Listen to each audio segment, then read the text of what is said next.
Semuanya, selamat wayahkia ya dimanapun kalian berada.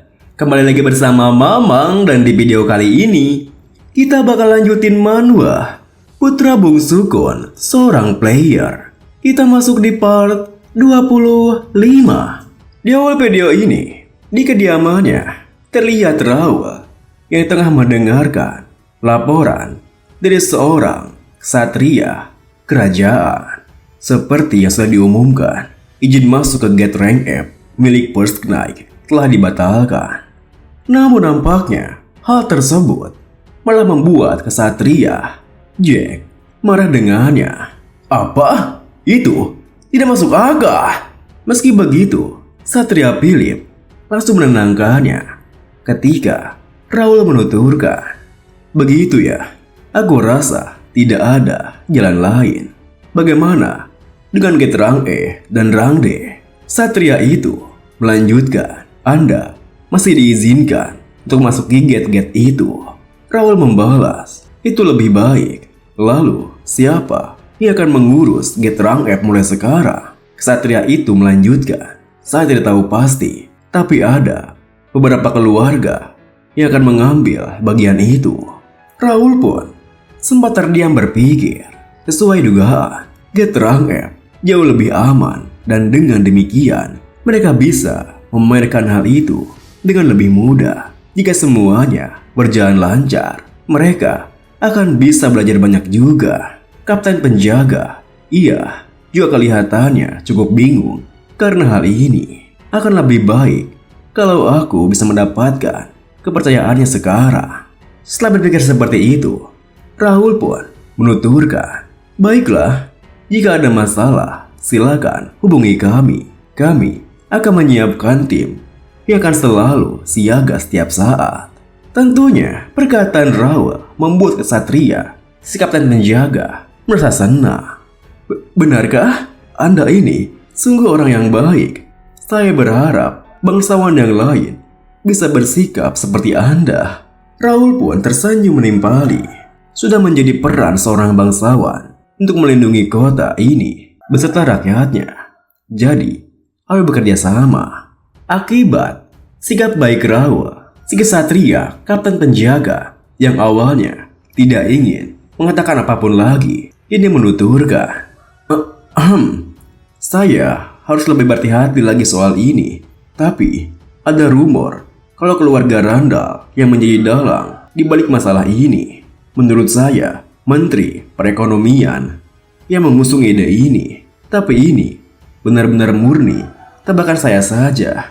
Banyak orang dari departemen itu memiliki hubungan dekat dengan Randall, termasuk sang menteri. Saya ingin beritahukan hal ini kepada Anda karena hal ini cukup tidak biasa." Mendengar hal itu, Raul pun sempat terdiam lalu membalas, "Aku paham. Terima kasih karena telah memberitahu kami."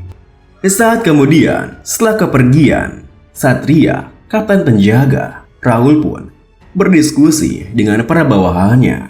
"Semuanya sudah dengar kan? Kita sudah memperkirakan hal ini. Jadi ini bukan lagi kejutan bagi kita." Ksatria Jack yang masih enggan menerimanya berkata, "Tapi tetap saja, bukankah ini berlebihan? Apa yang akan kita lakukan jika kita kehilangan izinnya?" Raul membalas, "Ini adalah perintah langsung dari pihak kerajaan. Jadi kita harus mematuhinya. Dan kita tidak perlu menyayangkan hal ini karena kita tak dirugikan sama sekali." Ksatria Jack yang belum memahaminya bertanya, "Hah? Bagaimana bisa?" Raul menjelaskan, "Gate Rank F bisa diselesaikan dengan pasukan biasa. Menaruh mercenari yang sudah kita rekrut dengan uang kita sendiri adalah sebuah pemborosan. Yang bisa kalian dapatkan dari gate-gate itu hanyalah item-item biasa. Akan lebih baik kalau kita hanya fokus dalam mengatasi gate dengan rank E ke atas." Mendengar hal itu, Satria Jack yang mulai mengerti maksudnya mengangguk membalas, "Iya, Anda benar. Iya." Lalu Satria Philip melanjutkan, "Tuan, apa yang harus kita lakukan dengan bawahan kita saat mereka dikeluarkan dari Gate Rank F nanti?" Raul membalas, "Taruh mereka ke gate di luar tembok untuk pelatihan. Ayo, gunakan kesempatan ini untuk membersihkan gate-gate yang masih tersisa di luar kota. Toh, mereka yang diterbutakan oleh item-item kelas rendah itu tidak akan bertahan lama. Itu mungkin saja akan kembali kepada kita cepat atau lambat, karena mengendalikan gate bukanlah pekerjaan yang mudah. Dan yang paling kita perlukan saat ini adalah merit, ketenaran, dan perkembangan. Ayo lupakan semua yang terjadi di luar sana dan fokus saja pada diri kita sendiri. Dan tolong pusatkan perhatian kalian untuk memerintahkan para mercenari kita dan pertumbuhan diri kalian sendiri. Dengan serentak, Ksatria Jack, Ksatria Philip, dan juga pelayan Bernard membalas, "Baik Tuan Muda." Kemudian, Rawa terdiam, berpikir. Seminggu dari sekarang, upacara pelantikan para knight yang hanya dilakukan setahun sekali akan datang. Inilah waktu First Knight untuk bersinar. Kami harus bekerja keras sampai waktu upacara tiba untuk mendapatkan perhatian orang-orang hingga rakyat yang ada di luar kerajaan mengetahui soal kami juga. Sementara itu, di depan sebuah gate terlihat beberapa satria penjaga yang tengah mengobrol. Kau yakin mereka akan datang? Ya nggak tahu, kok tanya saya? Apa yang akan kita lakukan kalau hal buruk tiba-tiba terjadi sekarang? Rekannya membalas, "Apa maksudmu? Kita lah yang harus mengurusnya. Kau dan aku itu tidak berharga, kecuali kita mengikuti perintah para bangsawan itu." Hah? Ada yang datang? Ternyata, tak jauh dari mereka, terlihat sebuah pasukan yang tengah mendekat, yang mana merupakan pasukan dari Carrington Viscounty yang dipimpin oleh Alsen de Carrington, putra keempat dari Carrington Viscounty. "Mundur! Putra dari Carrington sudah tiba! Buka jalan! Cepat!" Satria penjaga di sana pun langsung menghampirinya. "Sebuah kehormatan bisa bertemu dengan Anda, Tuan. Saya Bill, orang yang bertanggung jawab untuk mengawasi gate ini." Sembari melihat ke arah gate-nya, Alsen bertanya, "Apakah itu gate atau apalah itu?" Bill pun membalas, "Oh iya, itu benar Pak." Lalu Alsen melanjutkan, "Baiklah, anak buahmu menghalangi jalanku, jadi suruh mereka minggir." Bill pun bertanya, "Apa Anda berniat masuk ke sana sekarang juga, Tua?" Namun sebelum Bill menyelesaikan kalimatnya, Alsen malah mengacuhkannya, "Kita akan langsung maju.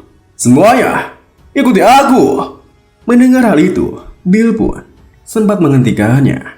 "Tuan, bagaimana dengan kuda Anda? Jika Anda belum menyewa orang untuk mengurus kuda, kami bisa membantu Anda untuk hal itu."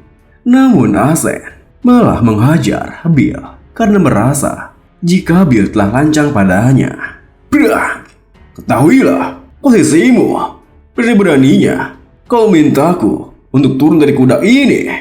Bill pun yang tengah terjatuh hanya bisa membalas, Tuan, saya tidak bermaksud seperti itu. Dalam gate-nya, Alsen yang tak mau mendengarkannya pun menekankan, "Diam kau. Akan kulaporkan hal ini pada kaptenmu. Dasar rakyat rendahan. Ayo pergi semuanya." Di saat mereka melangkah memasuki gate tersebut, rekan Bill yang khawatir dengannya berkata, "Apa Anda baik-baik saja, Pak?" Bill pun menimpali, "Sialan, aku sudah berusaha memberitahunya. Bukan salahku kalau kuda mereka menggila di dalam gate nanti." Sembari melihat ke arah mereka, Bill berpikir dia tidak tahu kalau kuda tidak boleh masuk ke dalam gate karena tingkat kepertamanannya sangat tinggi. Bahkan jika ia selamat, ia akan menderita. Kurasa kami akan sibuk memindahkan mayat malam ini. Saat kemudian, pasukan Alsen pun telah tiba di dalam gate tersebut. Sembari melihat ke sekitarnya, Alsen berkata, "Jadi ini bagian dalam gate. Aku tidak melihat satupun apapun." Seorang bawahannya membalas, "Hanya ada goblin dan orc di sini.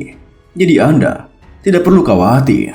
Mendengar hal itu, Alsen yang merasa sia-sia kepergiannya berpikir, "Bangsat, aku kira aku bisa menemukan harta karun di sini. Kalau saja penipu itu tidak pamer, Raoul Aston, dia menjadi bintang di ibu kota karena membunuh monster. Dengan kekayaannya, aku akan membereskan semua gate yang masih terbuka hanya untuk menjatuhkanmu.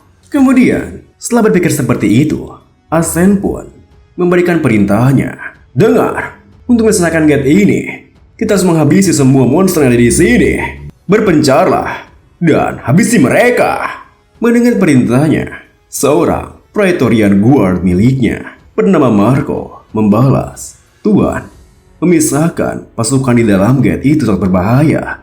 Harus tetap menyatu dan gunakan Scott untuk memeriksa kondisi sekitar.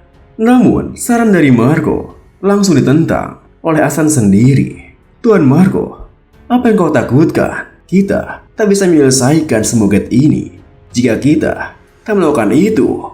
Apa yang akan orang bicarakan soal kita kalau kita bahkan tak bisa menyelesaikan sebuah gate seperti ini?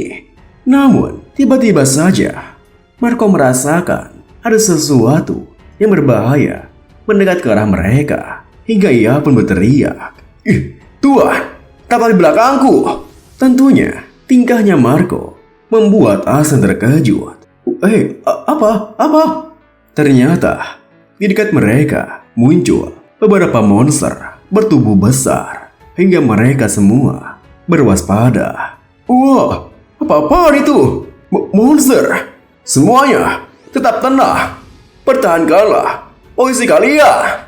Dan video ini pun diakhiri dengan kemunculan monster itu malah membuat Asan ketakutan hingga Marco kini mengambil alih komandonya. Semuanya bersiap untuk bertarung.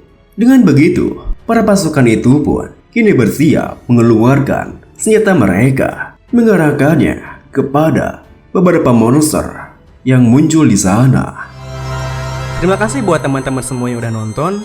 Mohon maaf jika ada salah-salah kata atau pengucapan Mamang yang kurang jelas. Sampai jumpa di video berikutnya.